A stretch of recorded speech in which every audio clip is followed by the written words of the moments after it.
Hi everyone and welcome to your intuitive vinyasa flow. We're going to get started in class today with a child's pose. You might notice today that I'm practicing in jeans and a sports bra. I was having a think quite recently about a lot of the advertising that we see for kind of like yoga classes and yoga gear and yoga wear and what you kind of need to be wearing for practice. And as a teacher, I practice at kind of maybe odd moments throughout my day, and it's not normal for me to kind of like get changed to practice, so I will quite often practice in jeans, practice in whatever I'm wearing. So the main thing is to just be comfortable, but just wanted to film this class proving that kind of you don't need all of the gear when practicing. But as I said, we're going to get started in a child's pose. So coming down, either taking knees together, so a narrow leg, or taking knees apart, so a wide leg, your choice for today. And just starting by walking hands forwards, taking the forehead down to the mats. Now, immediately for this class, we're going to be checking in with that intuition. So if this already feels super heavy for the upper arms, if you've gone into a wide leg and it already feels a little bit icky for the hips, just starting to pull it back. So just taking the hands nearer to the head, taking the elbows out to the side so you find a little bit of space for the shoulders, for the back, and maybe you take those knees together. So just coming to wherever is most comfortable. When we get here, closing down through the eyes and just starting to focus on the breath.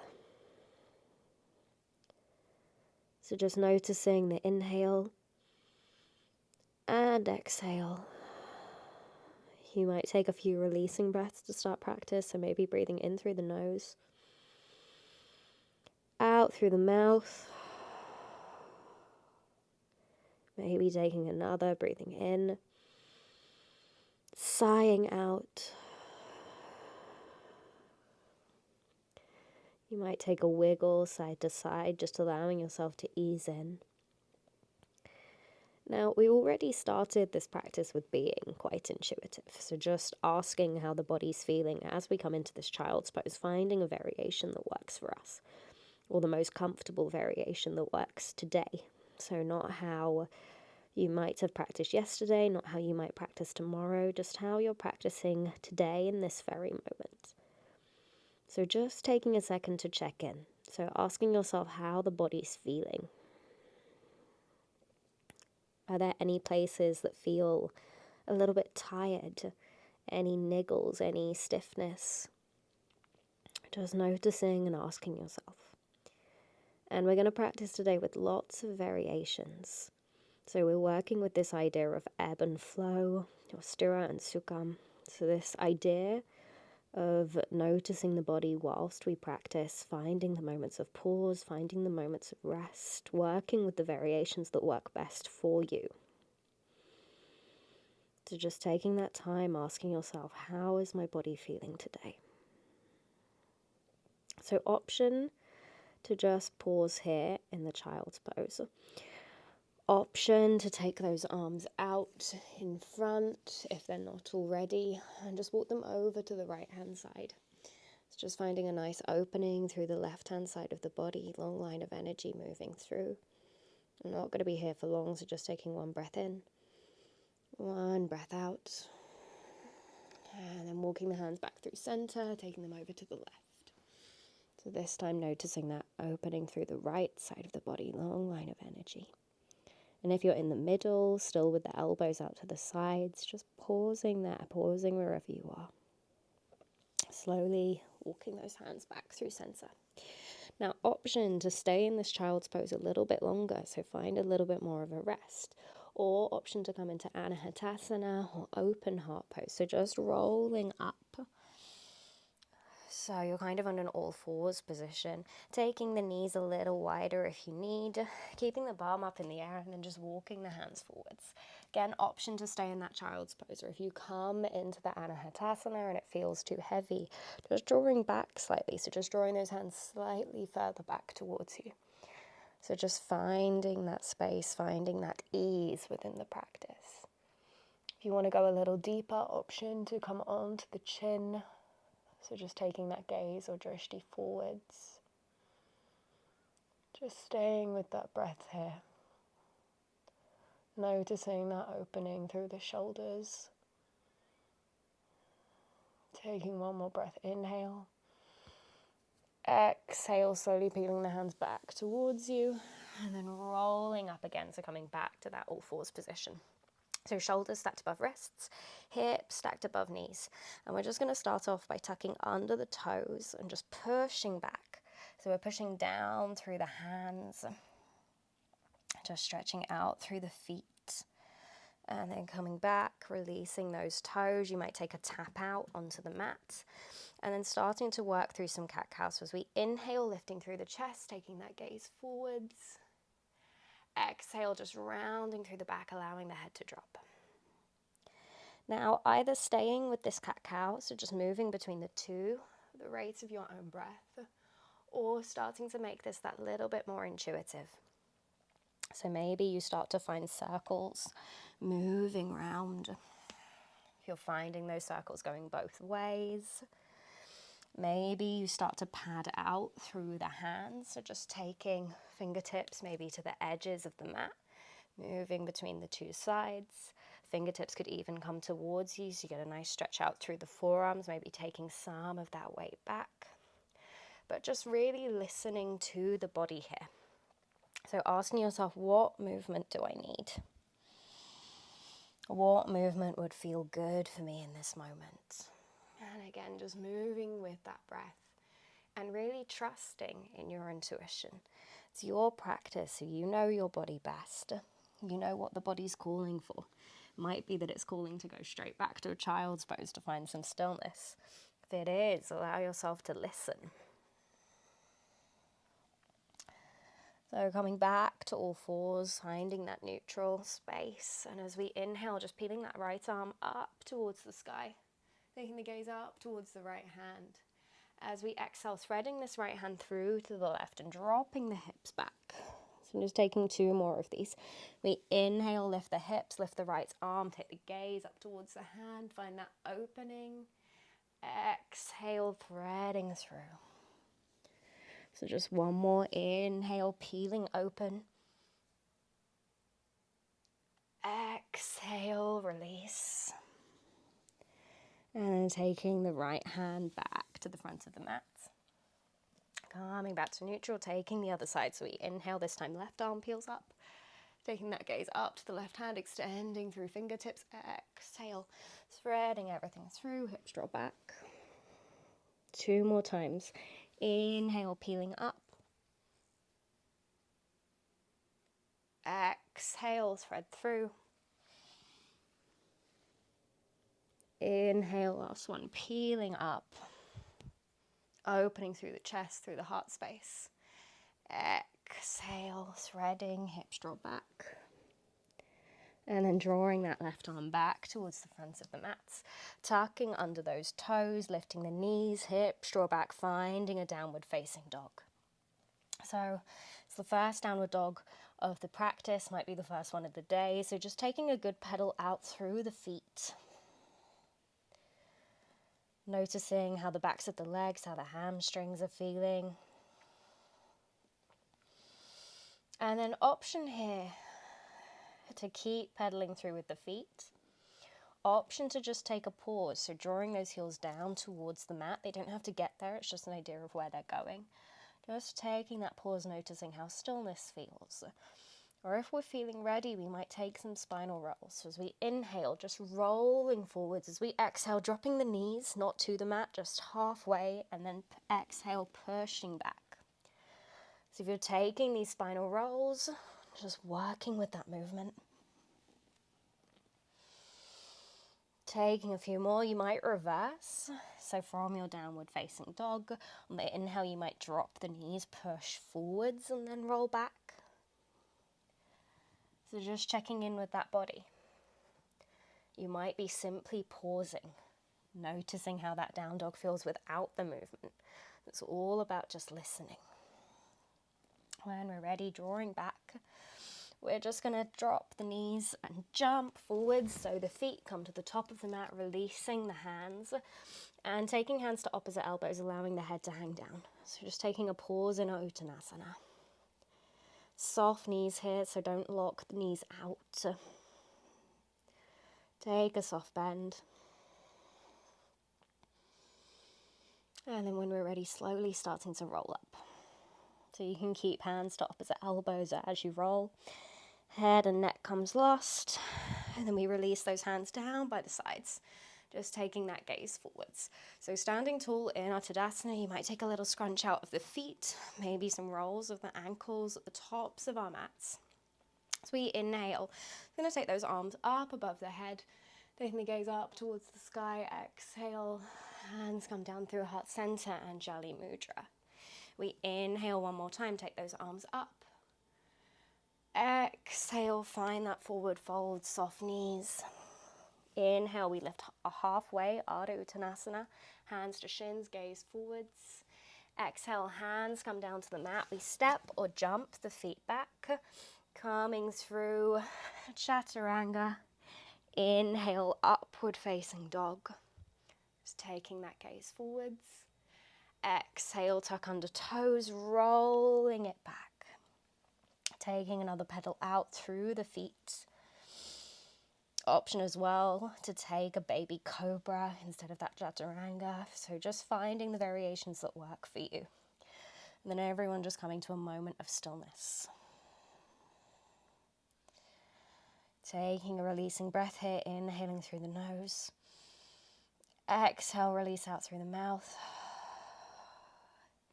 Now option here to take the knees down, to untuck those toes, come back, find a kneeling position and just take the hands onto the thighs. So lifting up through the crown of the head, finding some length. And taking hands maybe on the heart space, maybe on the belly. And just noticing the breath here. So there's this option here to take a pause. If you feel like the body wants to keep moving, option to stay in that downward facing dog and to take those spinal rolls that we took before. So it's your choice here. Knowing that when you choose these moments of stillness, it's quite normal for the mind to become busy when the body stops. So your choice here, couple more breaths. If you're in that kneeling position, slowly taking those hands back, tucking under the toes, coming back to that downward facing dog. And then stepping or jumping feet towards the hands, lifting into that halfway lift, Ardha Uttanasana. Exhale, forward fold. Inhale, sweeping arms up, lifting the body to gaze up towards the sky. Exhale, Anjali Mudra, hands down through heart center. Next, inhale, bending through those knees, lifting the arms up, coming into our Utkatasana, gazing up towards the sky. Taking a big breath in. Exhale, forward fold. Inhale, halfway lift, Ardha Uttanasana. Exhale, hands come down, step or jump feet back, taking baby cobra or your chaturanga. Inhale, upward facing dog. Exhale, downward facing dog. Beautiful. Next, inhale, sweeping that right leg up towards the sky, trying to keep those hips, shoulders where they are. So instead of taking an open hip, just stopping just before. So we exhale, drawing that right foot forwards in between the hands, grounding that back foot at an angle. We inhale, draw the arms up, warrior one. Taking an extra breath here, so breathing in. Exhale, taking those hands down, framing the foot, stepping right foot back, coming through your vinyasa or coming straight to a downward facing dog. Your choice. Inhale, gaze forwards. Exhale, roll it back. Taking a pause. Then inhale, left leg sweeps up behind us again, closed hip variation, keeping the shoulders where they are. Exhale, left foot forwards in between the hands, grounding the back foot. Inhale, arms up. Warrior one. Taking an extra breath here. Inhaling, really lifting through the fingertips. Exhale, take hands down, frame the foot, step it back, straight to a down dog or take your vinyasa, your choice. So meeting in that downward facing dog if you've taken that vinyasa. And then we have that option again for a pause. So either taking the knees down, untucking toes, coming back to that kneeling position, closing down through the eyes, finding that length, that lift through the crown of the head.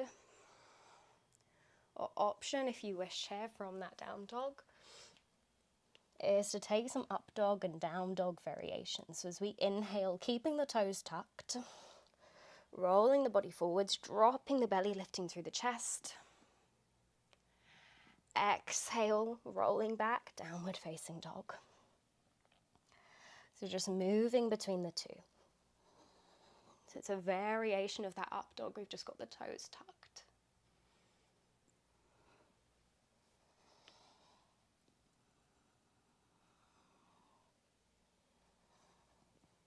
So taking a few more.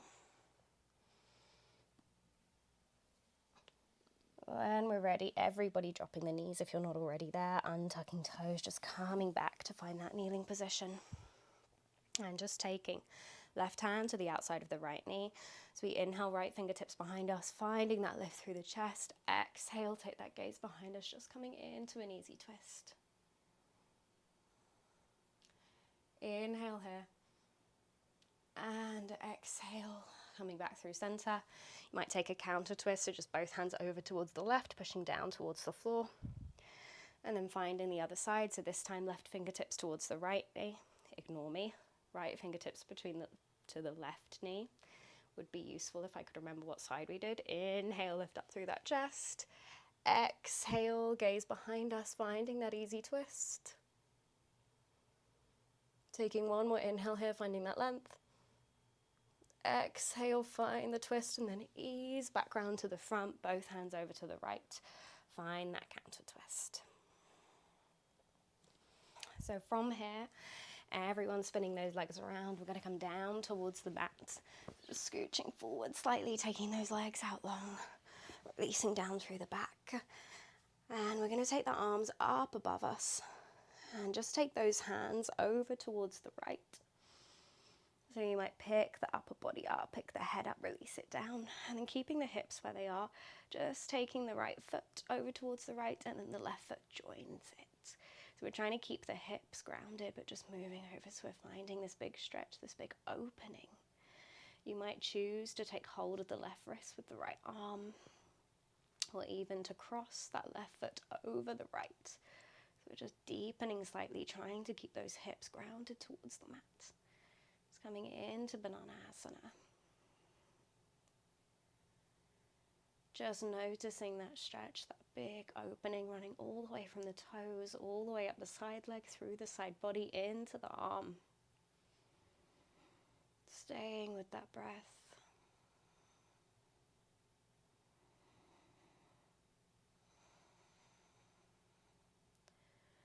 When we're ready, gently releasing. Taking the legs and arms back through center, then just coming to the other side. So we pick up the head, take both of the arms over towards the left, and then do the same with the feet, keeping the hips where they are. Left foot comes over to the left, right foot joins. And you might deepen by taking the right ankle on top of the left. You might grab the right arm with the left wrist. Again, just noticing that opening.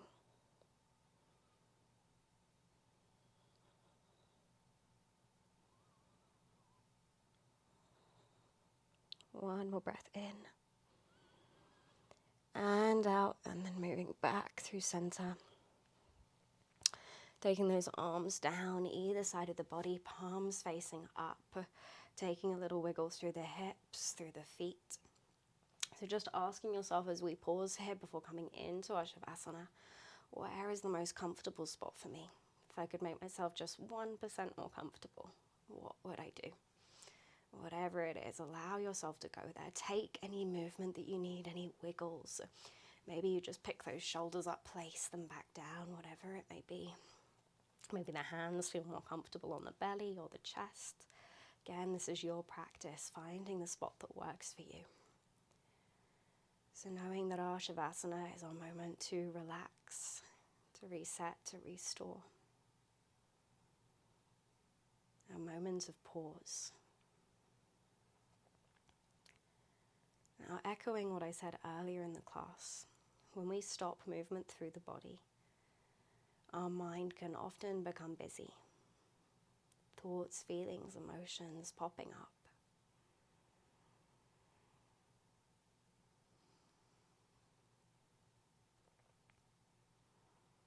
Now, sometimes these emotions can be hard to navigate. Whatever might be popping up might be something that makes it hard to take pause, hard to find a moment to rest. So as we lie here, I offer you the option of thinking of somewhere where you feel or felt truly safe. So it might be a memory, it might be a person. So just thinking about somewhere where you truly felt held. You might think about the smells, the sounds that you associate with this memory or this place. It might be as simple as just somewhere where you take a walk in nature sometimes, somewhere that makes you feel truly calm. So just allowing your mind some time to wander within that space. Allow the body to be held, as if it's simply sinking into the floor, sinking into the mat. Stay with that breath.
And this is what the practice of yoga truly is.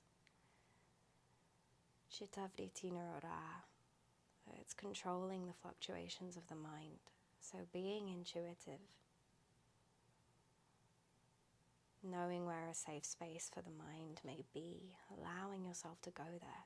And you can do this at any point throughout the day. You can drop into this safe space. You can choose to take a moment. When we're ready, finding wiggles through fingertips, through toes. And slowly just allowing the body, no rush here, to roll over onto one side. Take a pause, keeping those eyes closed. And then slowly making your way up towards seated again, eyes remaining closed. Finding a comfortable seated position. So it might just be cross-legged. Taking hands, palms facing up on the knees. Taking a big roll of the shoulders. So inhale, just drawing shoulders up towards the ears. Exhale, rolling back. Just feeling those shoulder blades move down the spine. And then slowly taking an inhale. As we exhale, sighing out. Gently fluttering open those eyes, just coming back towards the space. So thank you guys so much for practicing today. I hope that was a really intuitive flow and one that you can come back to. And I hope it kind of informs the way that you practice, even through flows that aren't led in this way. So just knowing when you need a pause and recognizing that in your own body. If anyone's got any classes that they feel like they might want, feel free to send me anything that you might like recorded. And please subscribe to the channel. And yes, I hope you have a lovely rest of the day. Thank you.